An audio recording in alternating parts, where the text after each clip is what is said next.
మీరు బలలో చేసేటప్పుడు ఇచ్చేవాళ్ళు అంతే ఎత్తున్నారు, వేసేవాళ్ళు కూడా అంతే వేస్తున్నారు.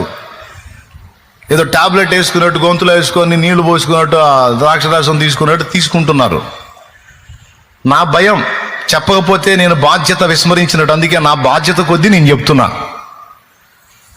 ప్రభు బలను నువ్వు సమీపింపక మునుపు యథార్థ దృష్టితో నువ్వు విశ్వాసివైనా, సేవకుడివైనా, సేవకురాలివైనా, విశ్వాసురాలువైనా, పరిచారకుడివైనా, పరిచారకురాలువైనా, నువ్వెవరివైనా ఒళ్ళు దగ్గర పెట్టుకో, మైండ్ దగ్గర పెట్టుకో. ఆచారంగా అలవాటుగా ఏముందిలే అన్నట్టు నువ్వు సమీపించొద్దు. గుండెలో భయం ఉండాలి. దేవుడు నీకు ఇచ్చే అవకాశం అది.